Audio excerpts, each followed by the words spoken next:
amukela eka Tsonga Rap Talk Show.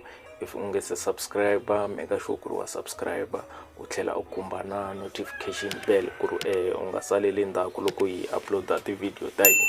So guys, loko hi la ku cheka the past few weeks swi tele swi nga endleka eka Tsonga Rap.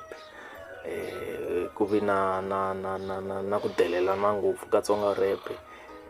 Ti-artist ta ka Tsonga Rap a ti ri ku delelana ngopfu kahle ka ti-social media, mara so far ku hava na wun'we loyi a nga dropa battle track or beef track. A ku lo tala milomo ntsena, ku hava na wun'we a nga dropa full track. Lava nga dropa nyana something va tikomba ku ri va le ku challenge swa serious i King Zoche na Mthimbani. At least va dropi nyana ti-video laha va nga tikomba ku ri va yimela xitori xa vona. Ku va ku lava va two at least a va bifana hi xivona Mthimbani na King Zoche.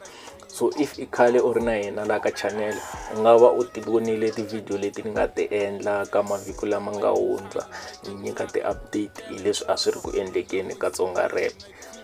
So if u lava ku tiva swo tala u nga ya u ya langutisela ti-video letiya u kota ku ri u kuma xitori hinkwaxo ku ri ku endleka la yini hi ti-Tsonga rappers eka nkarhi wa sweswi. Ku loko vo cheka DJ Wismatic u vuyini, King Zoche u vuyini, DMS na yena u ri wa vuya ka music guys.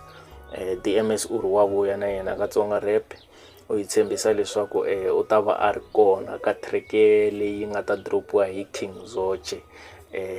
So far mi nga va mi twini intro ya King Zoche. So ku vuya ka DMS musicini, DMS u ri yena u ta humesa intro before ku huma ngoma ya King Zoche na yena.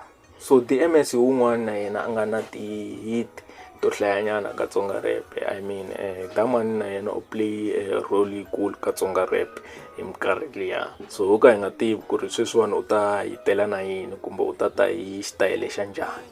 Mara DMS guys xa tsala ngoma because na loko mo cheka ka latest project ya xona leyi mina ni yi tivaka i track liya ya Xiphola ya Xitawuti. Ngoma liyani verse ya DMS laha yona I feel like a ku yona yi ri top laha.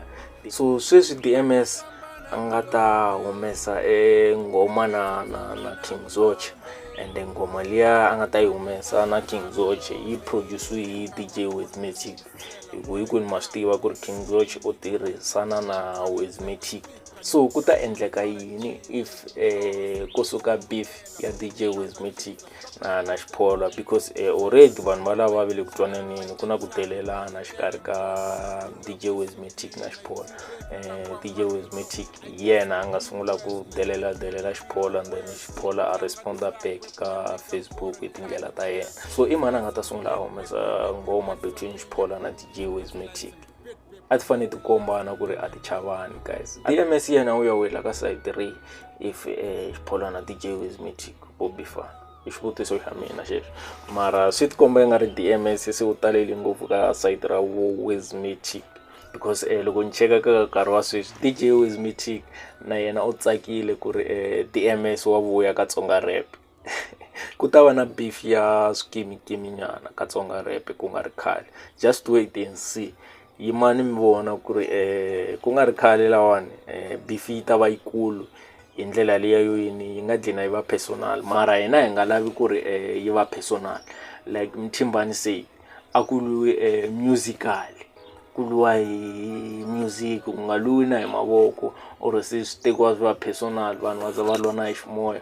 A hi nga yi lavisi swona hina hi rhandza ku ri at least va endla ku ri Tsonga Rap yi va entertaining tindlela hinkwato, because ku hava music wo kala beef guys. Music hinkwawo wu na beef. Loko u ya ka Xigaza i beef, loko u ya ka Maskandi i beef, u ya ka hip hop i beef, na le ka American hip hop still the same thing i beef. So beef yi kona hinkwako, even na le ka house music guys yi kona beef. So beef it's not a bad thing ka music.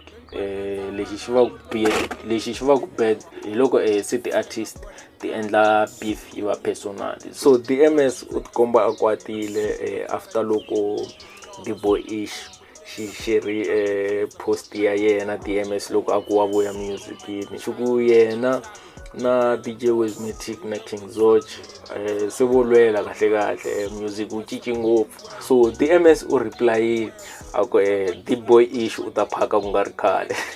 So swi tikomba yi nga ri ku ta va na beef yin'wana futhi ya mani ya DMS na D-Boy Ish.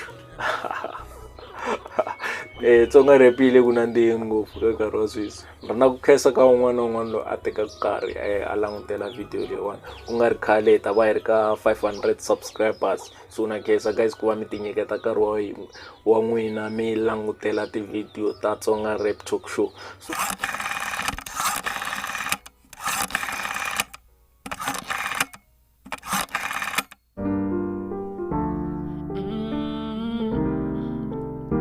I need somebody to guide me.